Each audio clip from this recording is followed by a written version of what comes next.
1, 2, 3. Expelliarmus!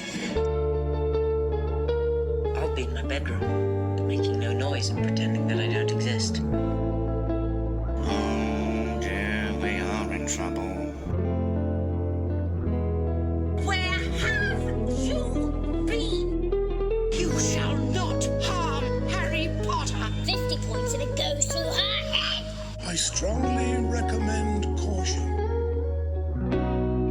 Scared Potter. You wish. I didn't know you could read.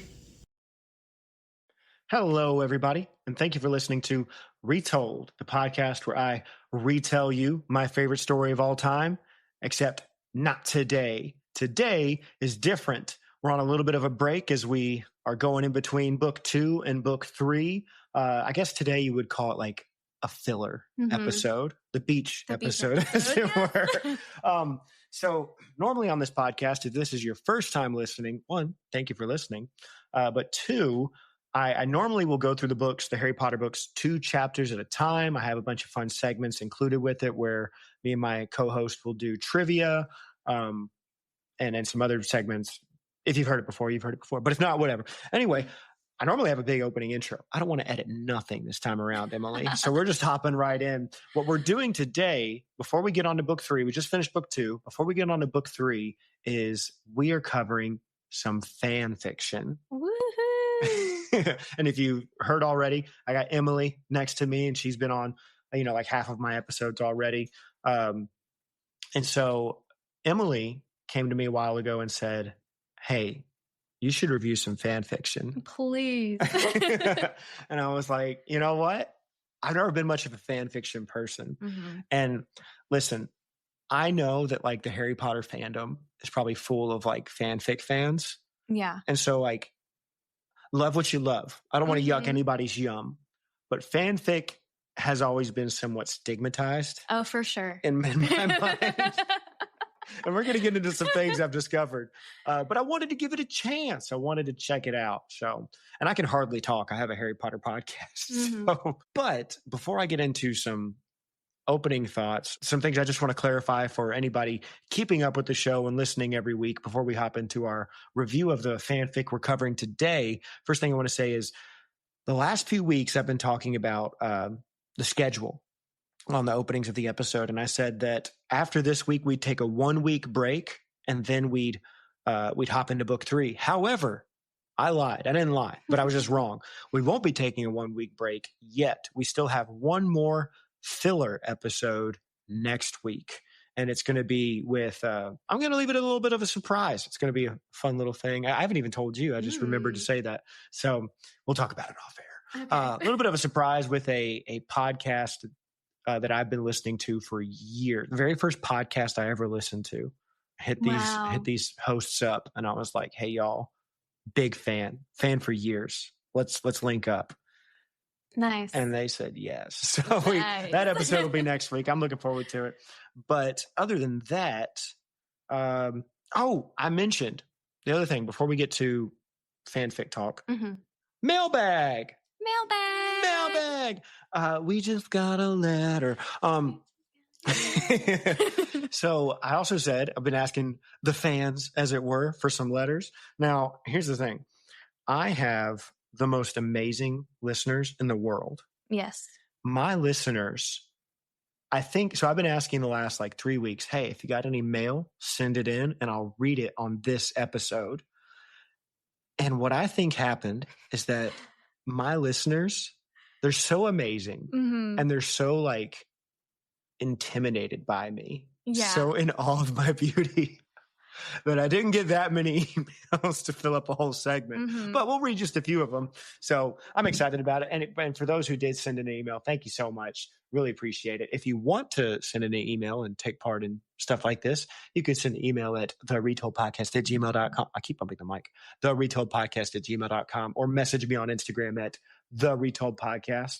But first, our first email for today comes from somebody named Anita. Ooh. I know. I'm so fancy. So Anita messaged me a while back and she said, she gave me some fun fact. because on my episode with Taylor from University Taylor on Instagram, I believe that's her handle. I'll have to look that up later. Crap, I might have to edit. But it'll be in the show notes. Don't worry.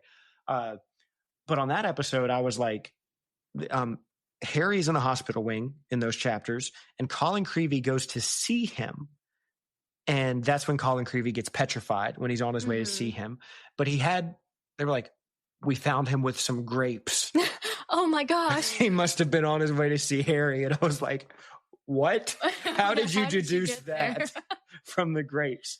Apparently, so this is what Anita writes in to say. Hi, I'm catching up on past episodes of the podcast. In the one covering chapters 9 and 10, you asked about the grapes they found near Colin Creevey on the stairs landing to the hospital. In England, they often bring grapes to people in the hospitals as a get well. I'm really enjoying the podcast, almost caught up, and look forward to future episodes. Thanks. No, thank you, Anita. And thank you for the mail. That's thank you for the awesome. fun fact. Yeah. Did you ever know that about? I didn't know that. Yeah. So our old segment of, is it British or is it magic? Apparently it's a British thing.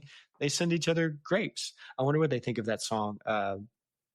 Got any grapes? Bum, bum, bum. Well, you know what I'm talking about? Is that old Greg? No, not old.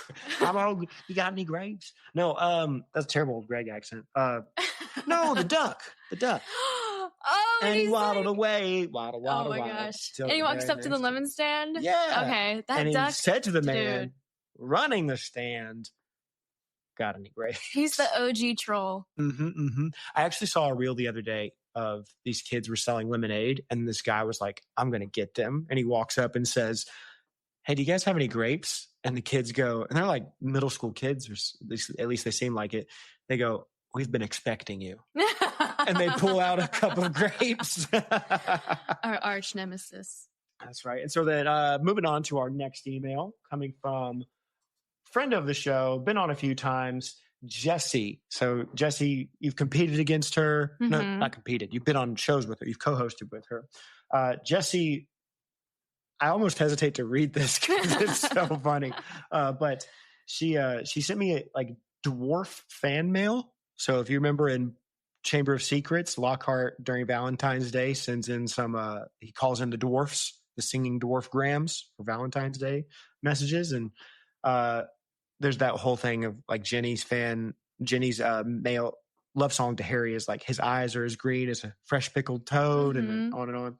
So Jesse writes, Dear Barry of the Retold podcast, his eyes are as blue as a slate stone chips. I don't know what that means. Yeah, I don't either, but it's also, lovely. my eyes are green. So let's get that out of the way. His hair as light as straw. Is that one right? Sure. Sure. Okay. His hair is light as straw. You're a friend, and what a good end. The teller who read what he saw. Aw, I love that. Lyrically yours, Jesse. And then she said, P.S. In seriousness, thanks for bringing all the magic and fun to a podcast I love, and have your wife grade my poem. That's right. My wife is an English teacher. So currently she is throwing up in another room. I don't know if she'll appreciate me saying that on the pod, but afterwards, maybe I'll have her grade it. Yeah, I A+ for me. You know what? Actually, it's got to be a B because you got my eye color wrong. Ooh, So A-. A-. Yeah, we'll do that. We'll do that. And then the only other one that I had is actually on Instagram. I don't have it pulled up here, but it's I don't think the guy gave me permission to say his name anyway. But in the message, he talked about how he was just asking me for my thoughts on the new HBO show, what I thought of it.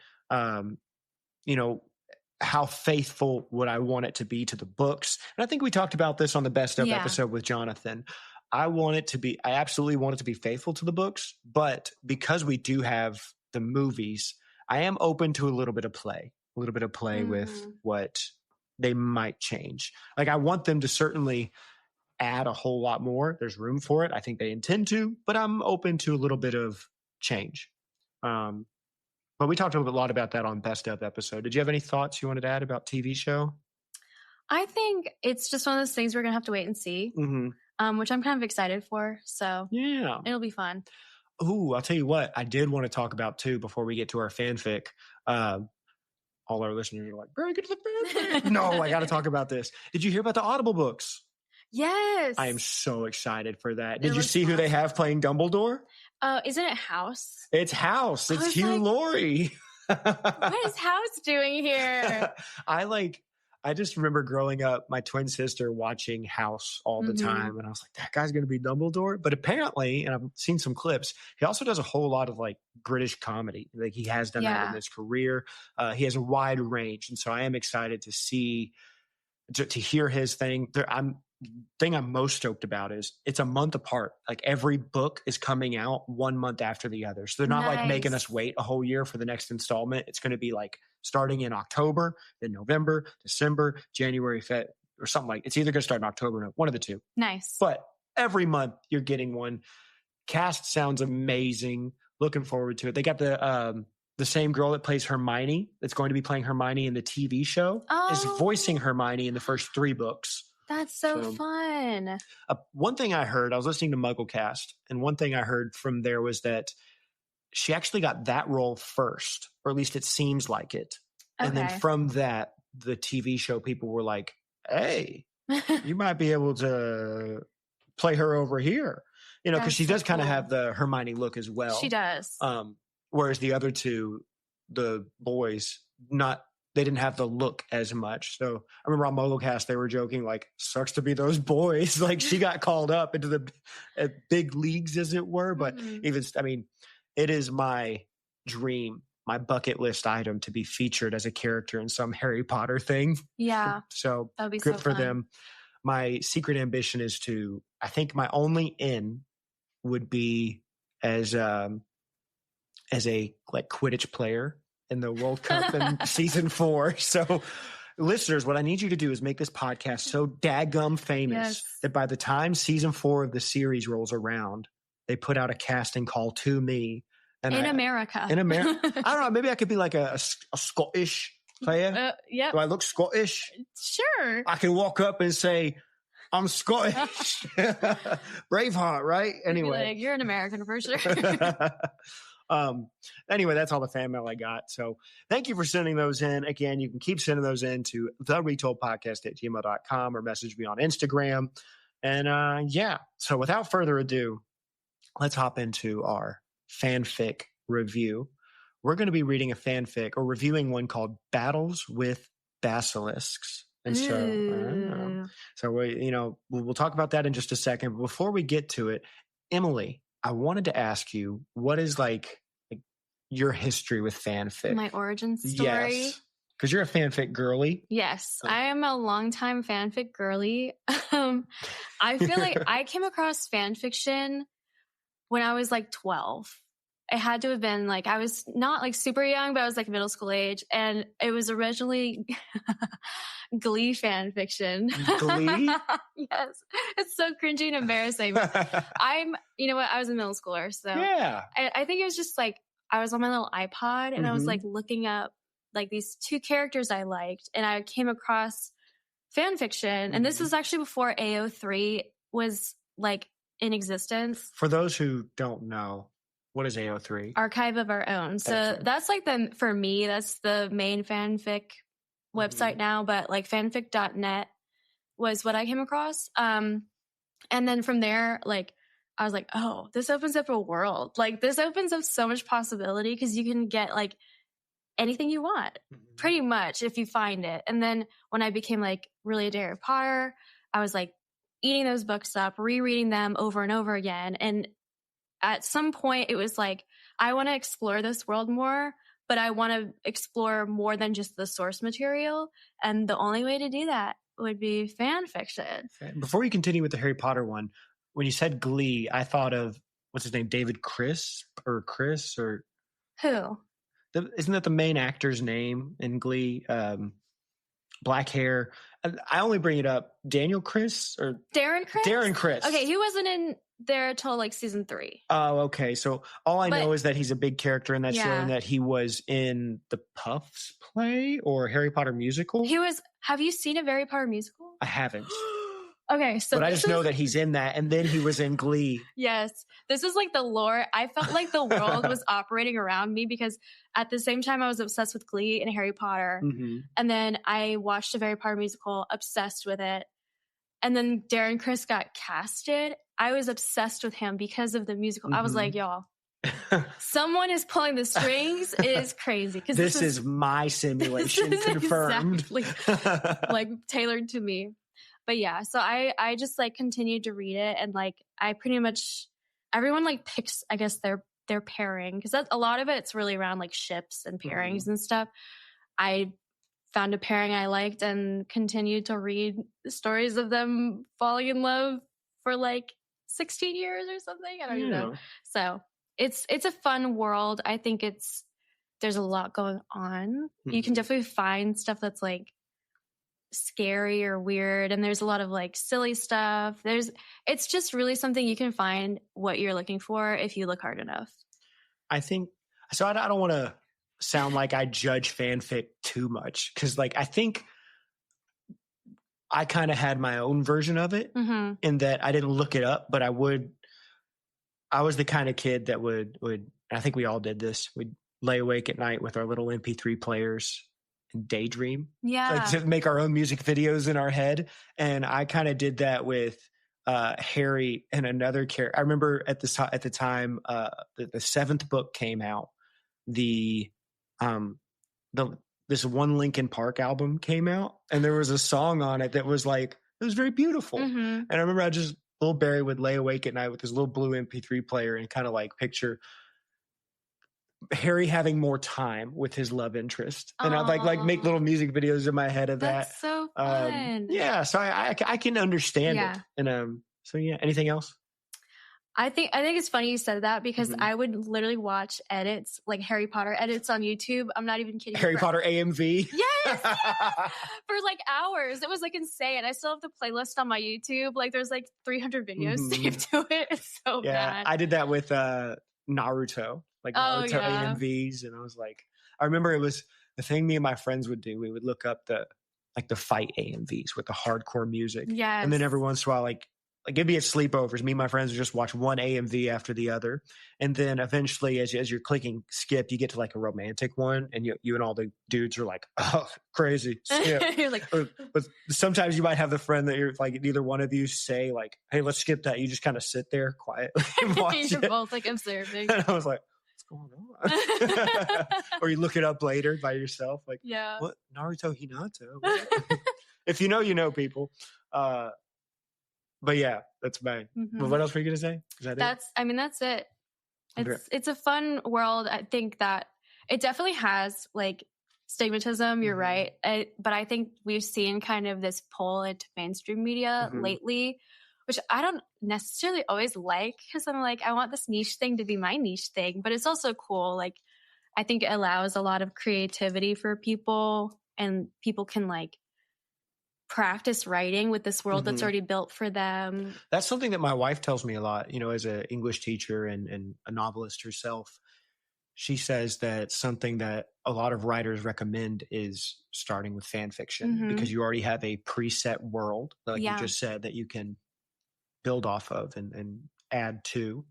I think part of the reason that it's getting mainstream, I just had this cynical thought as you were saying it, is that so much of the stuff that comes out now is kind of just fanfic of what came before. There's not a lot of original content out right now. We've been kind of going through a season of sequels or alternate universes and stuff like that. So I guess people are like, well, the companies are trying to pass off this stuff as fanfic as real material now. So let's just go to fan. Yeah. And I have seen authors who started in fanfic, like literally read their fanfics, become like published authors, but they kind of leave the material behind. But it's fun, because when I read it and I know, I'm like, there's elements in here that I pick up because I've read their fan fiction and I know what they're fanfic like. Tropes. Yeah, there's definitely tropes. I feel like tropes like are across every sort of media, but there's definite like fanfic tropes that I think actually started to bleed into like young adult romance and things like that, because those like things moved over, people were influenced by it. From somebody who has very little understanding of fan fiction, I'm trying to guess in my head, what would be a fanfic trope? And the only thing that comes to my mind is like, when you see like Korean dramas Mhm. of stuff like, oh, she accidentally fell on him, that kind of thing. I'm like, that sounds like a fanfic trope. I don't know if there's like a specific, I guess like a meet cute. That's a meet cute. Yeah. Which rom-coms have those too. But like, I think a fanfic trope would be like, oh, we have to stay in this room overnight, but there's only one bed. Yeah, like, I was thinking that too. So fan fiction is just ridiculous. Or like miscommunication tropes, huge in fan fiction. Was so I annoying. can't stand miscommunication. I would literally be like, I'm not reading the rest of this. Miscommunication trope is like one of the most frustrating and least intelligent forms of writing, I feel. I'm like, if they just spoke directly to each other, this wouldn't happen. Yeah. Not to throw shade on people who. No, yeah. Like, if you've written or enjoyed something like that, I'm not like yucking your yum. That's just how I feel. But listen, hey. I'm glad you brought this up because I need to say this now. So I like I said, not too experienced with fanfic. I looked up. I wanted to do a fanfic with you for this episode. You had sent me one, and it was a good one, but it wasn't like book 2 specific. And I wanted a little more book 2 specific. And so I was looking around. I typed in Gilderoy fanfic, and the lovely people on Reddit recommended this one to me. All right. So I looked up this one. We'll talk more about it when we get to it. This one is awesome. Yeah, this one is amazing. I have so many good things to say about this fan fiction. It's funny. It's really clever. It uses a lot of book material. It's well written. There's a lot of praise for this fanfic. And so in my head, I thought, oh my gosh, am I missing out by not reading fanfic? And so I thought, I got to look up more fanfic. And it was like 1 a.m. I'm just chilling in my room. I couldn't fall asleep that night, or I'm chilling in this office. I was like, let me look up more. And I thought, what else is related to book 2? And so I type in some things. I'm not going to get into specifics. Long story short, the very next fanfic I read included some very illegal, very graphic, very R-rated material, very disturbing, stomach-twisting material that I was like, this is disgusting. Yeah. This is putrid. This is vile. If anybody's at all familiar with fanfic, you might get an idea of what I could possibly be referring to. This is a family-friendly show, so I'm not going to say what I read, but I remember reading this, and like you said before when I was describing it to you off air, you were like, it's like a train wreck or a car crash. I couldn't stop reading it. I read the whole thing, and I thought, no, I'm not missing out. And so I just remember a while ago, somebody told me with fanfic, there's rules. I think my wife was telling me about this, like the way you speak about it. There's rules about what you can and can't say. Yeah. There's also rules in real life called the law. And like some of the things that happen in this fanfic. And the law is above everything. Was in violation of the law. It was so putrid, so vile. And so I like fanfics like what we're talking about today. Yeah. I remember a long time ago, you mentioned a long time ago, it was a few months, you were like, I don't like fanfic that talks about like romances with kids. Yeah, I avoid that pretty much strictly. Stuff like that. And that's probably the most tame one I can say. Other things get. I think not a fan of those. It's age appropriate for you. Like obviously when I was younger, they're my age. But like there's definitely stuff where I'm like, okay. All right, y'all. It's like they're kids and you're writing this content. Yeah. So it's definitely like a big thing. I will say to like anyone who you're listening to this, you want to get into fan fiction, read the tags, read the ratings. That's what my wife told me about afterwards. Yeah, you really need to do that. It's important. I know it's like a bunch of like words, but look through it because there might be something you don't want to like read. And it's in there. And then you're like, oh man, I've stumbled across this and it's unpleasant. So just like, tread with caution for sure. And if you're reading the vile trash that I read the other night, you have a problem and you need help. All right. I don't think you're going to go get help because some podcaster told you to, but just know people say don't yuck anybody's yum. I won't for the most part, but this is I will yuck that yum all day long. But moving on to brighter material, I feel like I just trashed on fanfic a whole lot. This is a positive show. And this fanfic that we found. I loved it. I loved it so much. It's so funny. It's so good. I want more fanfic like this. If you want to recommend more to me, please do. But without further ado, let's go ahead and hop into this one. This one's called Battles with Basilisks. And I'll give you like the kind of beginning premise. I need your help too, because I don't know how many, like what I should credit and should say. Okay. It's by somebody named Snorkack Catcher, which is a dope name. It is. From fanfiction.net. The ID number. Do I say ID number? No, you don't. No, I don't have to say. Okay. Battles with Basilisk by Snorkack Catcher. It's an alternate universe. When you go on, it says AU. I think that means alternate universe. Yes. Harry and Ron visit the office of the Defense Against the Dark Arts professor to tell him where the Chamber of Secrets is. Everything Gilderoy Lockhart writes about himself is actually true. So the whole lead up, and what we're going to be talking about, just to give you an idea, the whole lead up is everything in book 2 happens the exact same way, all the way until they get to Gilderoy's office. So everything happens the exact same people get petrified, same events happen. But the moment that Harry and Ron hear that Ginny has been petrified, that's when things start to change. That's the difference. So sound like a good setup? Yep. And I want to point out to you guys, he picked this fan fiction from 2006. That was like the first thing when he sent it to me, I was like, 2006? Like, this is the OG. This is like the golden era. Maybe not the golden era, but this is like a good era of fan fiction.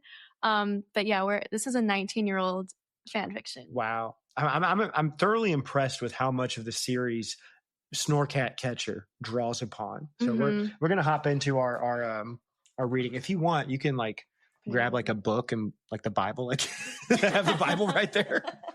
The Bible is helping us read our fanfic. Yay! Like just placing the mouse on top of that to help. It's our mouse pad. All right. So anyway, I will recap, and then there'll be some moments where I'll say like, I actually want to read this line. But we're going to do what I normally do on an episode where I review what chapters we were reading, and Emily is free to chime in, interrupt me as she pleases. So, but we're going to review this fanfic. So here we go. Harry and Ron are like, hey, let's go see Lockhart. Tell him what we know. Maybe it can help. So off they go. I remember in the actual book, during this scene, they're able to just walk out of Gryffindor Tower because everybody feels so bad for Ron that Ginny has been captured. It's like been spread around. So off they go to Lockhart's office. And there's quite the commotion going on in there because just like in the book and in the movie, he's packing up his things. And Harry says, hey, you going somewhere? Lockhart's like, yeah, I'm off to the Andes to face some dragons, bro. And they accuse him of running away. And this is where things start to change, where things get interesting. It describes Lockhart as shamefaced and like genuine. So when they accuse him of leaving, he's like genuinely struck by that. He's like, no, I'm not like ditching. But he kind of gives the impression that I just don't know where the chamber is. I can't help at all. And he even says at one point, I was under the impression that the rest of the staff were going to help me out. And they don't believe him. Like I said, they accuse him of running away. I said, read the no, he yelled line. So where? No, yelled Lockhart, turning to them with a flush of anger on his face that was obviously genuine. But I don't know where the Chamber of Secrets is. Do you use your common sense? My books wouldn't have sold half as well. And this is different because in the movie he says half as well if people didn't think I'd done those things. But, you know, same thing, half as well if I hadn't actually done all those things. No one wants to read about failures, do they? So I've got to go. I can't afford to have people think that I tried to find the chamber and couldn't, can I? I'd never sell another book. And this is when we kind of start to learn that, like, in this alternate universe, Lockhart actually is an incredible wizard. Yeah. He's incredible fighter. He's great against the dark arts. He's still like a shill for publicity, and he's still thinking about like what can sell. And so he's kind of smarmy in that way. But the way I kind of described it to my wife when I was talking about this fanfic was he's like the douchebag basketball player who's like, he's the best one on the team, but he's like a jerk. Yeah. He's full of himself and he still does it for the money. But he's still the best one, you know? And so he's good and he knows it. Yeah. And that's kind of what he gives off here. So even the boys are shocked. They're like, I don't know what I wrote. Anyway, Lockhart's like, yo, let's go. Okay, so I remember what I wrote. They said, we know where the chamber is if you actually want to go there. And he goes, no freaking way. Let's go. And he's excited. Do it. And so They tell Lockhart all they know, and he's like sick, never faced a basilisk before. They get to Myrtle's, and he is, I like this part, he instantly rizzes up Myrtle. Yeah, I was like, that's a nice touch. They don't even have to introduce it. The fanfic says that before Harry can even open his mouth, Lockhart goes, "It's the lovely Myrtle," it's like winking at her, chit-chatting. Already knew her. This time, he asks Myrtle how she died. So it's not Harry going, "We wanted to ask you." It's Lockhart going, "Hey, we were just curious. How'd you die?" Which I'm like, how does he know who she is? Maybe he's been doing some like sleuthing work around the castle during this. Because as we've learned, he's been like, we'll get to him at that point. Harry thinks some insulting thoughts about Myrtle. Oh, I thought that was funny because there's two moments where he goes, he thinks Ron jokes in his head. Because in the book and movie, Ron says like, "Oh, that wouldn't hurt you. You're already dead." Or, you can't breathe. You're already dead. And there's two times when Harry's like, her heart would flutter if she had one. Something like that. Lockhart finds, this time Lockhart's the one who finds the snake faucet. He goes around, he goes, "Dude. Interesting. Look at this." Harry does his parcel mouth thing. It opens up. And this time Lockhart turns to them and says, "Well, I don't really need y'all anymore." He tells them to skedaddle. Going, this is like how it would go if all those people that were like, "Where are the adults? Why aren't the adults doing anything?" This is how it would go, y'all. Yes, if he was actually an adult. What is it? He goes at one point, like, "I'm an Order of Merlin 3rd class, honorary member of the Dark Force Defense League. Like, I've had years of experience. You guys haven't. I don't want you to get killed down here." So like you said, he's being an actual adult. Although I do like when Ron says, "It's probably just because you think that if we get killed, it'll be bad for your book." And it's just like he has like a bit of a guilty look on his face. But anyway, they push him down just to stop him from arguing. So just like in the movie and book, they push him down the shaft. They get to the bottom, argue some more. Lockhart says he doesn't need him. And then, but Ron says, "Dude, you couldn't even handle some pixies. They whooped you." And Lockhart says, "Only because I let them." And I like the line where he says, or where it says, "The older wizard looked deeply stung by this." He said, "It was a trap. Don't you see?" So at this point, Lockhart explains to them that all of the crappy stuff he did throughout the year was just an act. He actually was, he actually is dope. He's an incredible wizard. He's just been trying to play bad. I'm like, why would you try to play bad at all? And he says, "Because I'm trying to lure out the bad guy, put him in a false sense of security." He says, "A little fellow named Bobby." That cracked me up. I was like, not Bobby. A little fellow named Bobby came to him over the summer to ask him to save Harry. And Lockhart was like, "Saving the boy who lived from a nefarious plot? That'll do ratings, my guy." Then Harry says, "Yeah, but you stunk as defense against the dark arts teacher." And Lockhart says, "Obviously, you've been trying to lure the villain into false sense of security." At one point, Lockhart says, "Besides, I have to stay here to help out my fan." Because they mentioned that Hermione's been petrified, and he's like, "She's a dear fan. I need to save her." She's a big fan. Yeah. They ask him how much of the stuff written in his books was true, and he says every bit of it. And I like this touch. He goes, "That's why my books make for great defense against the dark arts material, because they that stuff actually happened, and it can teach you to defend yourself, because that's what I did." And I was like, that's kind of clever. So good point there. Ron asks him about, this was one of my favorite parts, when Ron asks him about Snape whooping him. It says Lockhart smiles and says, like, "I told you, it was only too obvious what he was going to do." If you remember that scene where he's like, "Oh, Professor Snape, it was all too obvious, and I could have stopped you if I really wanted." And he in this alternate universe, he's like, "Yeah, it was obvious. I was legitimately just trying to teach you guys what that spell did." And remember that, listeners, because that's going to come back. Remember that. Asking about that. Ron says that. And I wrote, "This writer's attention to detail and memory is awesome. You know, there's even a call out to the bad advice that Lockhart gives about the Kelpies and the willow. If you remember, like, there's he's like, I could have told you how to fix that.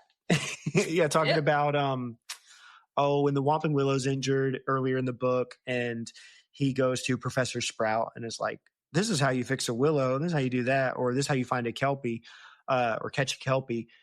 Harry goes, but that advice actually was bad. And he goes, well, anything you don't commit to print, you know, take it with a grain of salt. I loved that. He's like, I'm just trying to play up the character. And I do like the part, this is important to remember, because he says something about Quidditch. Where is the Quidditch one? It's all right if we can't find it, because I do remember slightly what he says. Oh, here it is.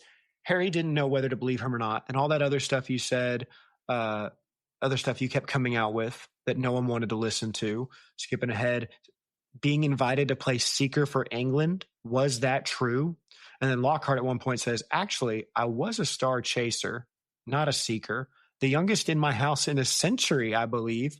But, and I know this will seem unbelievable to you right now, by the time it came to my NEWT year, I'd lost interest in playing because I knew the world needed me to battle against the dark forces. So he's like, okay, it was slightly a lie, but I was a great chaser. So and remember that. That's important too, dear listener. So I love that part. They finally get to the chamber. Ron's like, Betty's glad he kept you around. He still needed you to open up that other passage. Lockhart says, shut up, boys. But he conjures mirrors for them. I thought that was really funny. I know, that's a good detail. Mm-hmm. So he is, again, being the adult, protecting them, keeping them safe.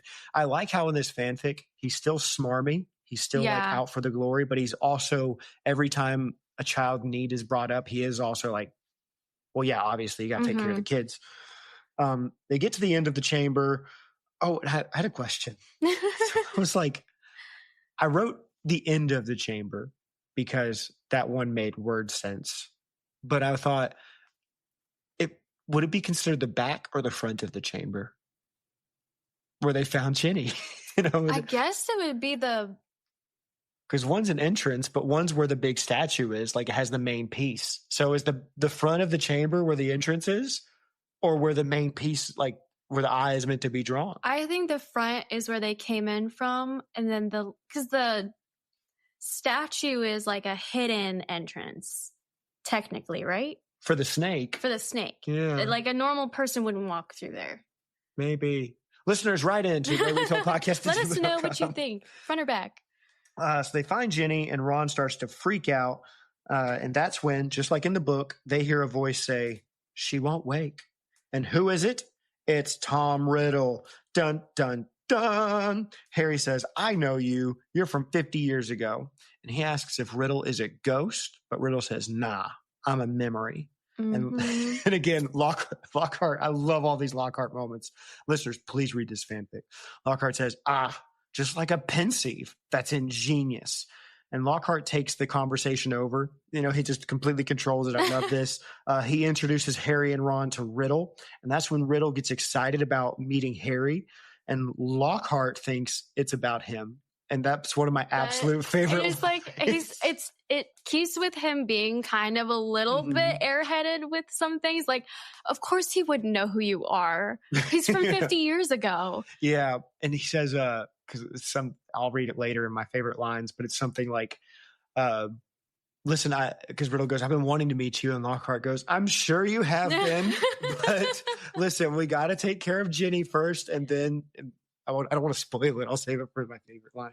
But anyway, at this point, it's a bit yada yada. The writer kind of just expects us to know what Riddle actually did say in the book chapter.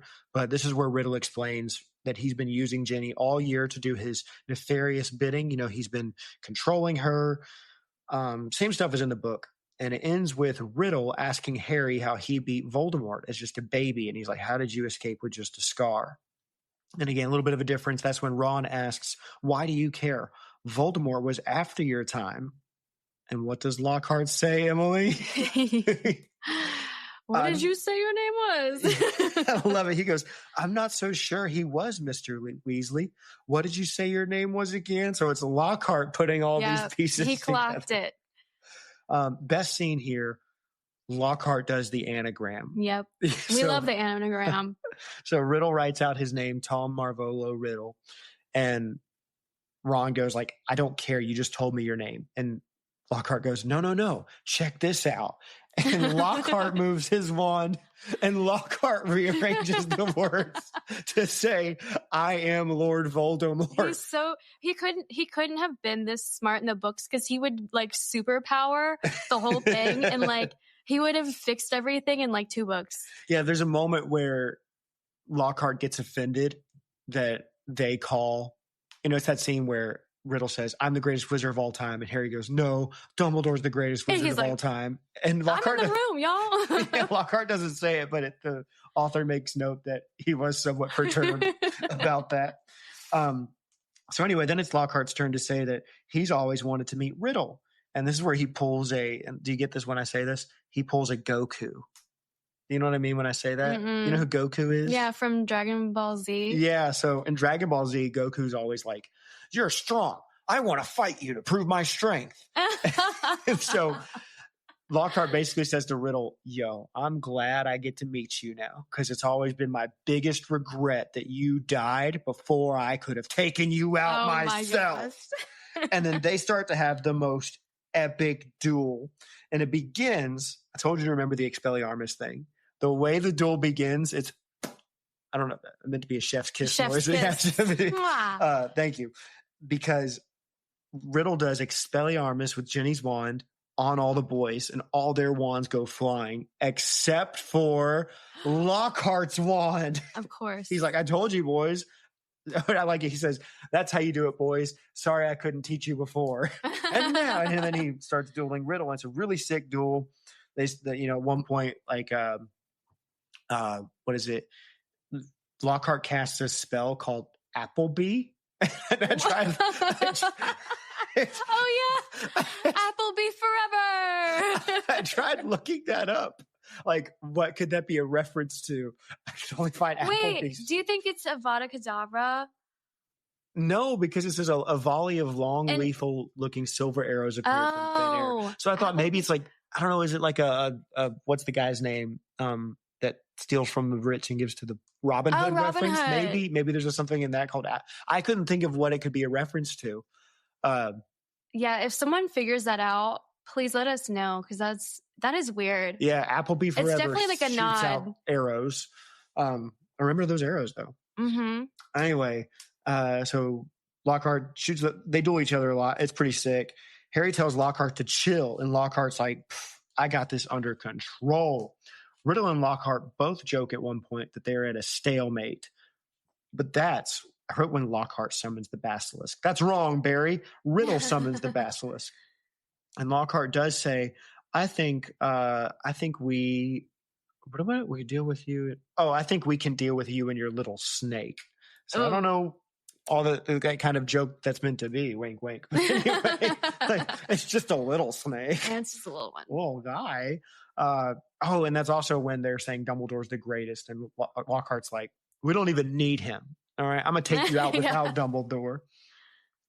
And so Lockhart goes ham. And he casts the Conjunctivo spell, which is a real spell. And he messing up the Basilisk's eyes. We'll talk about that in Golden Snitch section. He also casts Incendio to freaking melt that snake's eyes right out of his freaking head. And then, however, this time, Riddle gets the distracted Lockhart with Expelliarmus. So while Lockhart is dealing with the Basilisk, that's when he hits him with Expelliarmus. Lockhart's wand goes flying. And then Riddle, he's not worried about Lockhart anymore. He commands the Basilisk to go after Harry and Ron. Ron? But Emily, he should have been worried about Lockhart. Because Lockhart says, no wand, no problem. And he picks up a rock that's been smashed from all the snake fighting and all this stuff. Picks up one of the rocks, throws it right at Riddle. It hits Riddle's wand arm. Mm-hmm. And that wand goes flying off into the darkness, skitters across the floor, the text says. And then the wand goes skittering, but the snake's tail slashes Lockhart, like it hits him and sends him skittering across the floor too. And the snake rushes the boys. Harry and Ron are like, let's trick the snake because Snake is blind. but it like can still smell them. It's racing at them. And Harry goes, all right, Ron, on the count of 3, you're going to jump one way. I'll jump the other. On 3, 1, 2, 3. And they both jump ways. The snake, big, dumb, blind snake, runs right into the wall. And it's like, oh, have you ever seen Full Metal Alchemist Brotherhood? Mm-hmm. It's like in the battle with Sloth, freaking Louis Armstrong sends a giant spike into Sloth's mouth. Ugh. Or another reference some other listeners might get, Hot Fuzz. Have you ever seen Hot Fuzz? Mm-mm. Yeah, me neither. But in Hot Fuzz, there's a scene where one of the characters falls onto like a miniature city, and one of the spires of the buildings jabs right through his mouth. That's but awful. That's essentially what happens to the Basilisk I know. here. I feel bad for the Basilisk a little bit here. Like he's getting his butt whooped. Mm-hmm. Yeah, the snake, when it goes to attack Harry and Ron, it just hits the wall behind them, and the rock like goes down its throat. And it's just deep in, but he's stuck and he's trying to pull himself out. And that's when Lockhart is like, time to main character this myself. Mm-hmm. And he runs and jumps up on top of the snake with one of the arrows he shot earlier and stabs it through the top of the head. The boys cheer. Lockhart smiles. It's a lovely moment. They've destroyed the snake. Lockhart, however, in this moment goes to get his wand, but he's stopped because standing by, wand pointed at them is Riddle, and he tells them to get away. And Emily, it seems like all is lost. Oh no. Riddle has it won, and he goes to cast his spell. The boys are all going to die, but bam, it backfires. It was Ron's wand. That's great writing. That's perfect. There were so many moments throughout this fanfic. I'm reading like, good call, yes. Good call. And then when I was genuinely shocked when this happened, because earlier he cast the Expelliarmus to send all their wands flying. His wand goes flying later. He just grabs the next one on the ground, and it's wrong. Oh, it's just genius. It's genius. So it sends him back. Like I said, good writing. The dust settles. They're all kind of like getting up, and they're looking this way and that, trying to find their wands. Riddle is up again and has found where the other wands are, and he's going over to that to get them. And I wanted to read this part. So where are we? It's up.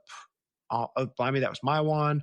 Where'd my wand go? So he looked up. Riddle was already stirring and moving gingerly across the floor, apparently having spotted one of the wands nearby.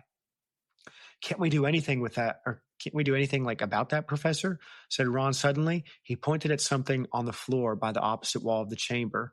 Won't it be, I don't know, holding the memory or something? So he's pointing at the diary. The diary, brilliant, Lockhart read. And I like that Ron was the one that thought. I like that Ron got that moment.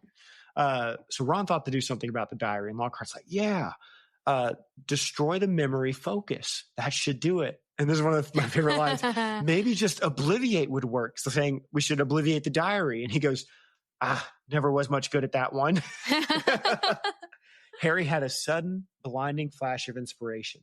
Professor, to me, he yelled.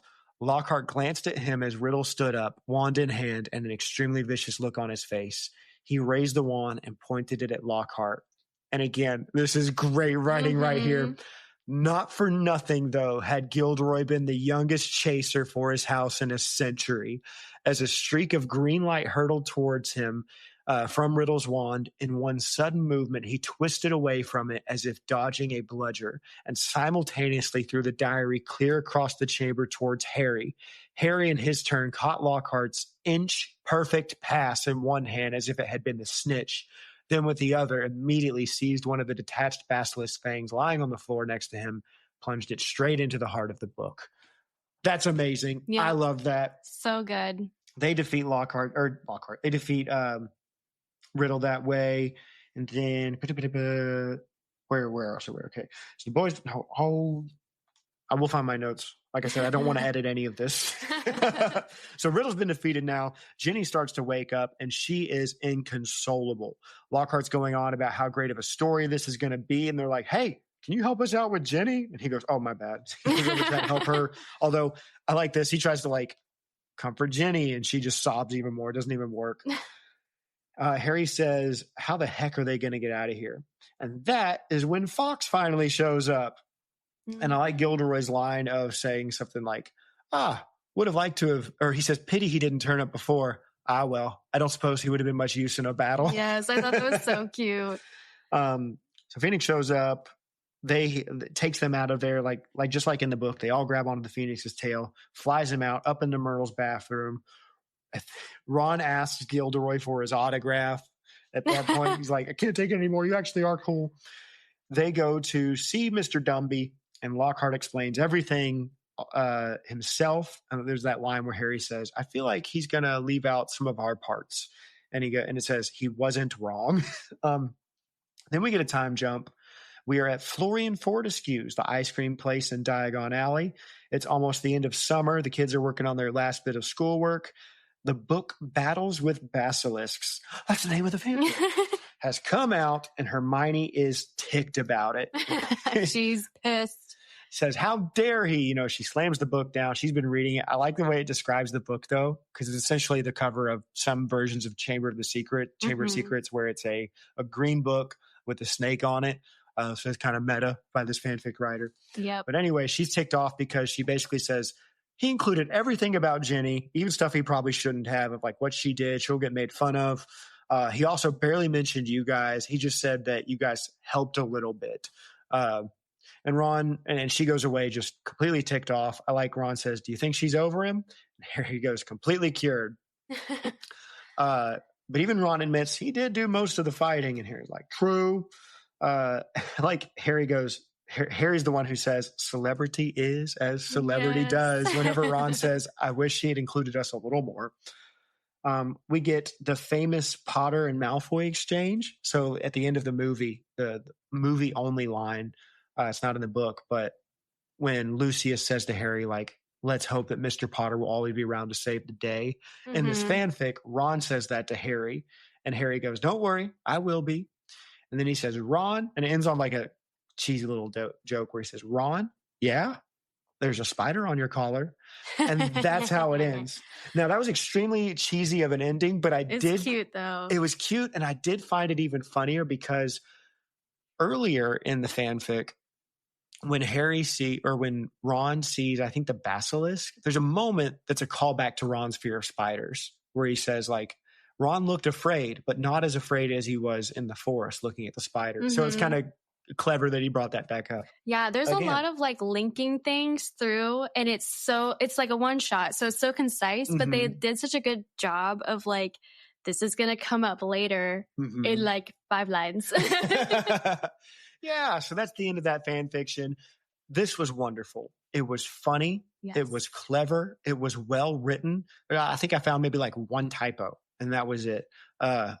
Really well written. I was very impressed with this fan fiction. Did you have any other thoughts about it before we get to I do kind of want to read the author's notes to you guys, because I noticed this when I finished it. So this person wrote this for like an AU challenge, which was like pretty popular in like fanfic spaces. It'd be like, here's a challenge, you have to incorporate this, or like, here's the AU you have to do. So it was written for an AU challenge, and they say contains a number of lines from canon that have been blatantly ripped off or cunningly alluded to or adapted. I like that. ... or adapted or cunning. Yeah, clever. Most of the Chamber of Secrets, of course, but there are also a few from other books in the series, which you said, Chamber of Secrets film, and a Simpsons episode with Sting in it. I need to check that out. I know. I'm like, just for the record, this assumes events happen exactly as they did. So I think it's cute. I don't know. It was just fun, like how people would literally just join these little writing challenges. And like, this is the result of that. It was a cool way to like exercise your writing. And this person obviously did a good job, because we're in 2025 reading it right now on a podcast. Yeah, I think, can I see that, by the way? I think if, one thing I was thinking about earlier today was, would I have preferred this to be the actual story? And I don't know if I would have, because of how it would have affected other things. Chain events. But if you were to take that out, I would have preferred this. Like, really? Yes, this was so funny, so clever. I let me rephrase it. I think it's better than what you actually read in the book. Now, again, there's the caveat of chain events, the tone of the book, staying consistent, wanting to lead somewhere. But as a one shot, if I were to read both chapters in a vacuum, I would like this more. Okay. I thought that's how good I thought this was. So it's high praise for what's the guy's name? The Snorkat Catcher. Yes, Snorkat. Yeah, high praise for Snorkat Catcher. I feel like for me, I still prefer the OG, but I think this is a really fun twist. I just like when the kids do all the work. That's true. Yeah. I think that's one thing I've noticed now too in the anime that my wife and I watch is I'm trying to find more anime with like adults doing this stuff. I was like, don't get me wrong, I love a coming of age story, but also like that's one of the reasons I really love Spy Family, because it's about a guy being a dad doing his like family thing, or Sakamoto Days. I've been watching that, and I guess we like reading things that can relate to us. Who knew? Yeah, exactly. So anyway, we're going to get to our favorite lines now. Did you actually have any? I did. I mean, I didn't have anything prepared, but that's I can. Okay. That's okay. I will read off some of mine. So, again, I won't read them exactly because I kind of just scribbled them down in a book. But the battles with Basilisk bright green cover, talking about that's what it was, and I like that a lot because it was very meta. So by the way, listeners, if you're new here, one thing I do at the end of every chapter coverage when I actually review a book, one of the books from the series, is we talk about our favorite lines. We talk about Transfigurations, which are differences that the books made from the movies. And we talk about golden snitches, which are little lore grabs, behind the scenes things. However, it's a little bit different today because it's a fanfic episode, but we still have our favorite lines. And then, like I said, one of them is the Battles with Basilisk cover, which was bright green. It had a snake on it, so I like that. And I got to find the diary line where he says, oh my goodness, there's the Bobby thing. I think I can Control F. Control F. Diary. It's all down here. I guess I will edit some of this. Oh, here it is. So this is Lockhart talking to, this is my absolute favorite line. It's Lockhart talking to Riddle whenever he thinks that Riddle wanted to meet him instead of Harry. He says, well, of course you have, my dear chap, said Lockhart breezily beaming at Riddle. Only too pleased to help. When we've got young Miss Weasley out of here, I'll even sign that diary of yours. That is so funny. That's the one I was looking at just now. And I was like, this is probably one of my favorites. Yeah, just how like much he belittled Riddle's like. He's like, of course, young man. I love it so Riddle's much. like, I am like, how old is, I'm a 70-year-old man. I don't even know how old I'm wearing. I don't know how old he is, but. My other favorite line was the one where he said, never been much good at that one. Talking about the Obliviate. Cheeky, so cheeky. And then my final favorite one is the one about Jenny, where he goes to cheer Jenny up and let's find it. Harry and Ron get cheered. We're skipping ahead. How dare you? Oh, it's somewhere around here. Jenny, don't cry. It's all right now. Professor, what about Jenny? Okay, that brought Lockhart up short. Again, I like this because he's like we said, he's smarmy and he's still like kind of a jerk, but he's also like, hey, there's actual children that need help. So he does try to go over and help her. That brought Lockhart up short. He glanced at her, apparently realizing for the first time that she was awake, and his face softened. Come on, Miss Weasley, he said, crouching down next to her and tilting her head up to treat her to the brilliant smile and the wink. You'll be fine now. I've rescued you. His face fell when this had absolutely no effect on her tears, and he stood up again with a very uncomfortable look. I do relate to that though, as so I'm a youth pastor and I also help out in children's church a lot. And sometimes when you're like trying to comfort a crying child, you think, oh, I got this. He's like, yeah, you're all right. Don't even worry about it. And the kid look at you. Where's the parents? Yeah, I did all I could. Did you have any other favorite lines, or did I steal all yours? I also like the bit about like when he's about to get hit by the spell, and it's like best chaser in a century. Yes. And he like rolls out of the way, like this action move. It's so silly. And it's like, again, another nod to something we like just addressed earlier. And it just like all comes into play. It's so fun. Yeah. I like, or the, him actually holding on to the wand whenever Riddle casts Expelliarmus. Yeah. Sorry, I couldn't teach you that, boys. So those are our favorite lines. Moving on now. Again, most transfigurations, differences from, I guess what we would say from actual canon, we've mainly said already. And again, this is alternate universe. So pretty much everything is different.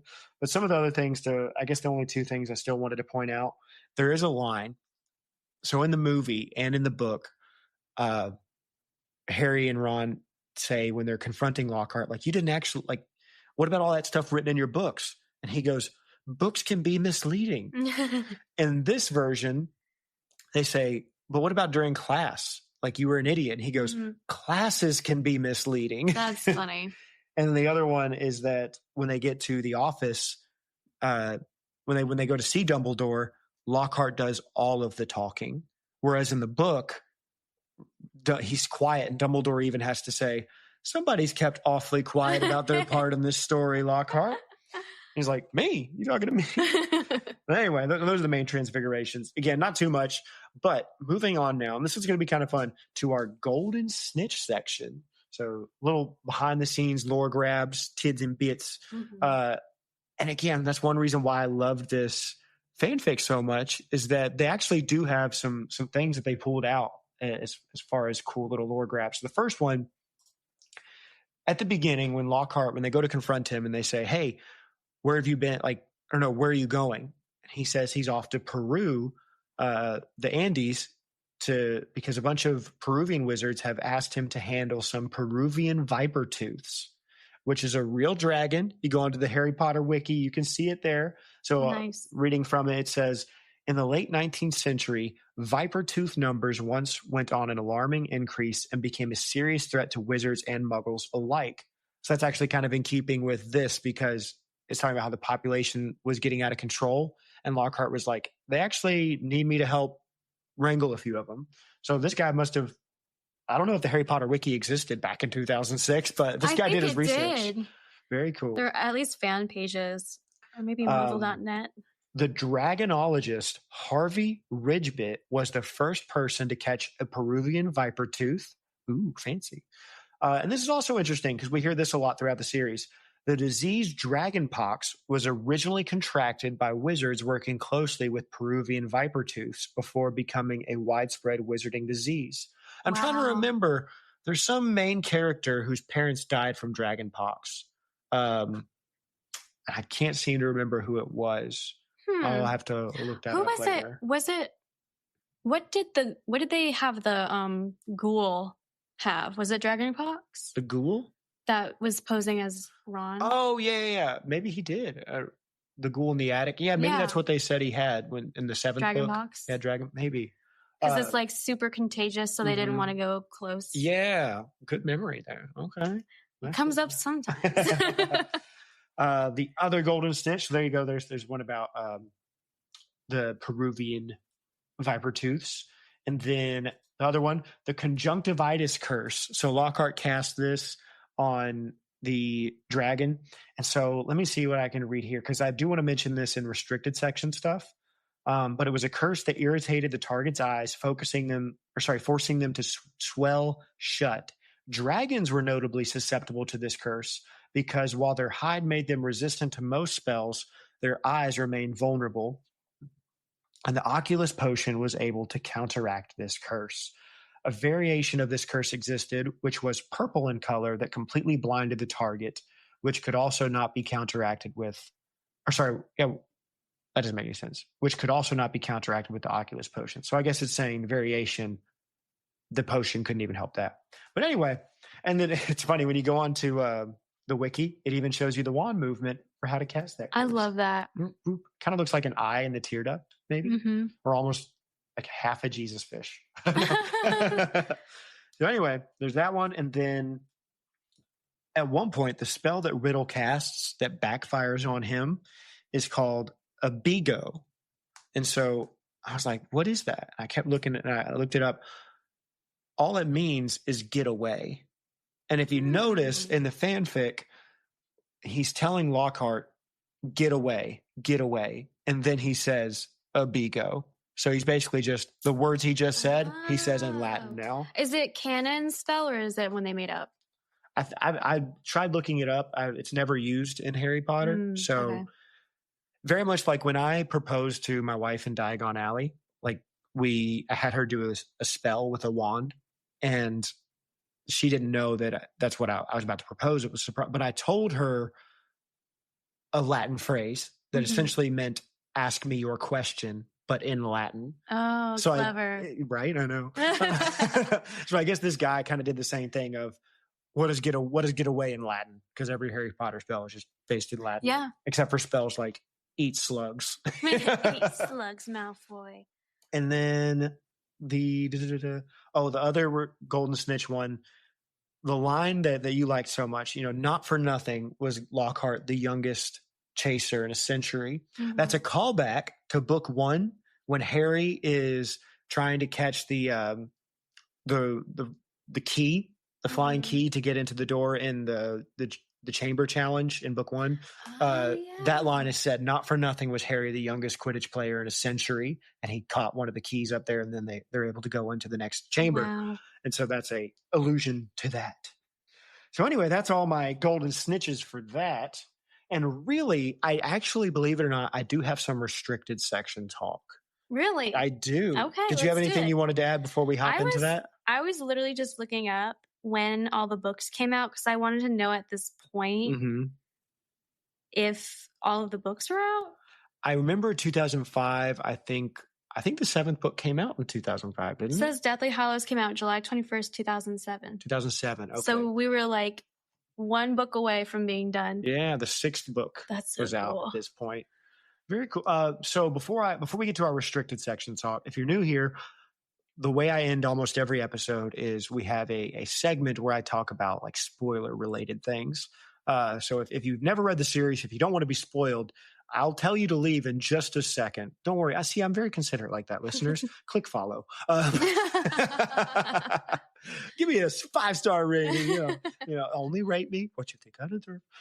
But Emily, my closing question for the normies, those who haven't read, but my closing question for you for them is, do you have any like fanfic recommendations or things that you would say to them? Like, is there anything off the top of your head? No worries if not. I just thought of that. I definitely do. I literally listeners, she just did a dance. She's dancing as she's talking. I plug this fanfiction so much, and y'all, I understand it might not be your cup of tea. Hold on, I have to look up the author so I can.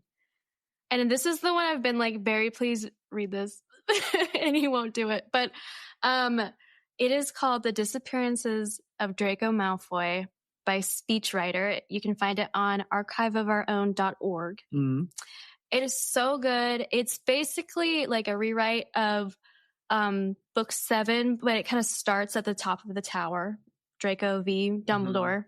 And he makes a decision that kind of pivots the narrative in a different direction. And it is so well written. It completely follows the tone of the original series, like the content, but it's interesting because it's not just like, let me follow this as closely as possible to the point where you're reading the same story. They completely like rewrite certain aspects, but in the way that works. I just love it so much. You know what? Maybe one day when this is the biggest Harry Potter podcast in the world, and I'm so super duper famous, drowning in all of the listenership, and we have a Patreon at that point, maybe Patreon episodes will cover that because it's a long fan fiction, isn't it? It's like, it's like chapters. Pretty girthy, one might say. Yep, sure. It's in keeping with fanfic. There are language. Chapters. There's more than one chapter, so it's like reading a book. Yeah, that was one thing that I was looking at. I was not reading tags whenever I was looking at fanfic. I was reading word count. I was looking at that, and that's what this one is like, slightly longer than a normal chapter from Chamber of Secrets. So I was like, oh, that'll work just fine for an episode. I've literally read some fan fictions where the word count, I like looked at the word count and then I looked at the word count for all 7 books. It was longer than all 7 Yeah, some of these books. fanfics are actually longer than, well, individual books. But like you said, also, there are some that are longer than the whole series. Mm-hmm. A podcast I like is, and the hosts were on this episode, were on this show, The Fox and the Foxhound. They are reviewing All the Young Dudes, which is about the Marauders. Oh my they're very gosh! deep into by it. Miss King Bean 89. I literally do not cite the deep magic to me. I actually, okay, so I haven't read that one, but I have been wanting to. It's a monster. Mm-hmm. It is a monster. Yeah, I think that, I saw the other day, like, I think they're in like the 70s or the 80s as far as chapter number. It's on their crazy, but covers. it's apparently very good. And like people love it. I really want to read it. Yeah, maybe you should check out their podcast. So, I probably will. yeah, listeners, do that. Great podcast. Fox and the Foxhound. But anyway, without further ado, now we're going to get into our restricted section. So if anybody does not want to be spoiled about future things that happen later in the books, get on out of here. We're diving into our chamber, all right, chamber of secrets, as it were. The other day I was thinking about all the different puns to make for the other books, and I was like, yes, they're there. And I won't spoil because it's for later episodes. But anyway, diving into our restricted section, chamber of secrets, right now. Okay, goodbye, everybody. Anyway, now that we're to the cool people. The coolios. Those in the know. So I don't actually have that much. The listeners are going to look at the timestamp and be like, okay. We went on for 90 more seconds. That was it.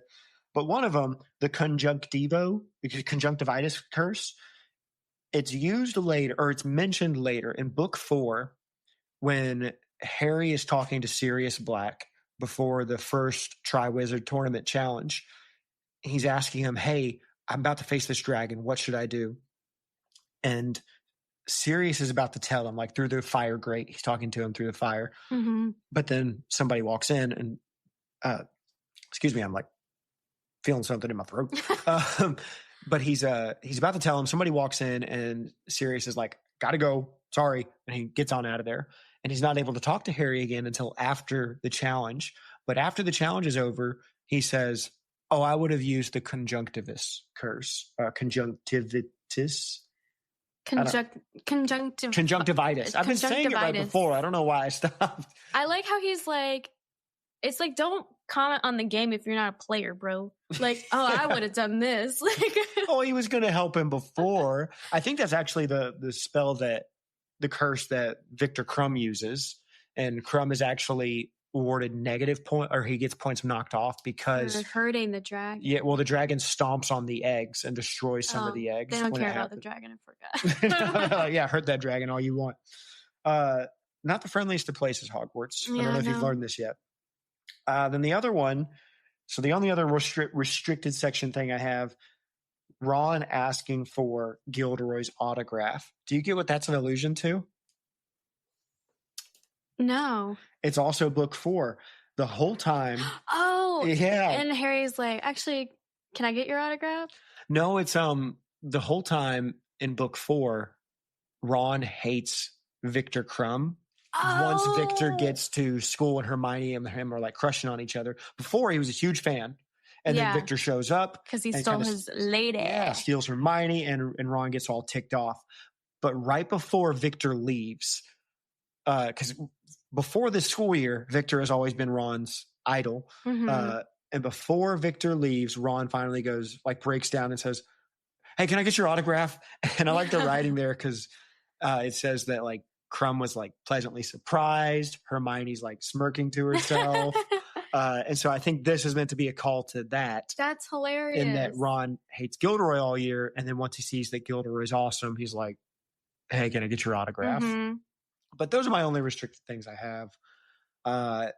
Anything else that you wanted to mention? It's funny to think, I was looking at the books, but I'm thinking about the movies too. Like they also didn't have as much movie material, right? 2006? Oh yeah, no. At this point, I believe only Prisoner, or no, not even the 5th movie had come out yet. Wow, that's crazy. Because the 5th movie came out like the same month as the 7th book. Yeah, you're right.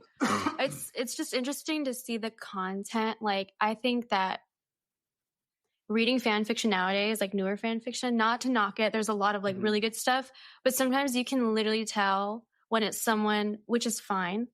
I dunk on the movie watchers, but it's someone who's only seen the movies versus like someone who's pulling right from the source material and referencing the source material.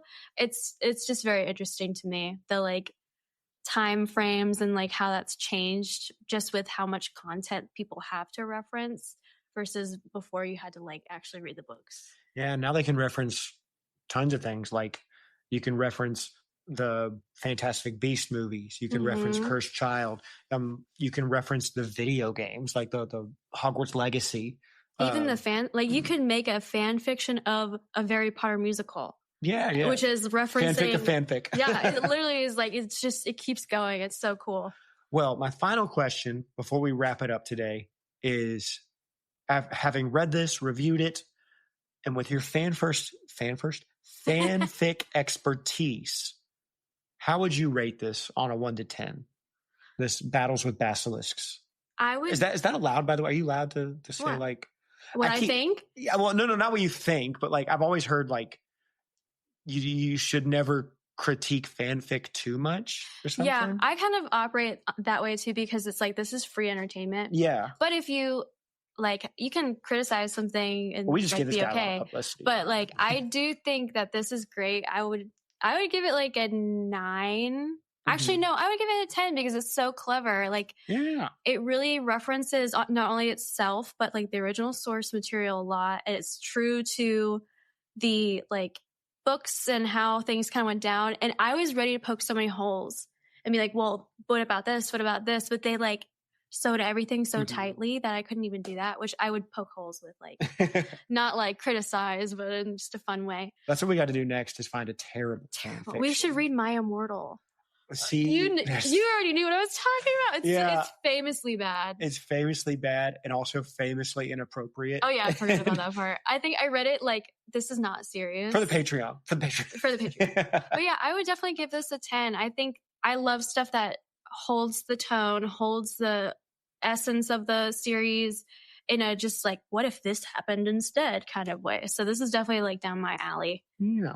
Well, thank you very much, Snorcat Catcher. We quite enjoyed this. I don't know if you're still up to stuff. Wherever you are, I hope you find this. What if I click on him? Will he like, oh, shoot. I'm clicking with my left hand. It's difficult. Yeah. Snorcat Is there anything Catcher. recent? 2009. Is that what it says? I know he joined October 2004. And last fan fiction was posted. Where do you see the 2009? Published June 1st, 2009. Complete. If I go all the way, maybe if I go all the way down, what is this? 2005 was when they started. I'm gonna check some stuff out. Yeah, because be like, hey, you're a good writer. I enjoyed it. We'll make this person famous, and then they'll get their own movie. Maybe they're an author. This could be a famous author. I mean, because that's something that like I meant to say this earlier when you were talking about fanfics that have gone on to become movies. You know, you have the famous one is freaking 50 Shades. 50 Shades. That was a Twilight fanfic. Twilight fanfic. But then Twilight was like MCR fanfic. In My Chemical Romance? Mm-hmm. Oh, I didn't know that. And I also know that there is a Harry Potter, like a movie being made right now about, it may already be out, I'm not sure, called Manacled. And it was a Dramini fanfic. They're making a movie? I thought it was just coming out as a book. I thought I could be wrong, but I heard that it was coming out as a movie. But yeah, it ended up becoming its own book. Yeah, I actually did read that. It's very good. Okay. A lot of dark elements for the young Very readers. dark elements. Like, do not touch it. I'm so serious. Mm-hmm. Don't touch it. But adults, it's cool. It's very dark, just saying. But it's very well written, I will say. Yeah. All right. Well, that's all we got, everybody. So thank you for listening this week. Hope you enjoyed. And next week, like I said, you get a surprise episode. Ooh. And then we take a week break. And then we get Prisoner of Azkaban. I'm so sorry if you wanted to start reading Prisoner of Azkaban sooner. I was thinking about that. I was like, what if they were helping? But I'm sure I'm not stopping anybody's reread. So, but looking forward to that. And hope you guys have a wonderful week. And yeah, I'll catch y'all later. Goodbye, everybody. Bye. Thank you for listening to Retold, Artwork for this podcast was created by Rachel Ortlip. Music was created by Taylor Jarvis. And the Retold podcast is produced by me. That's right, I made this.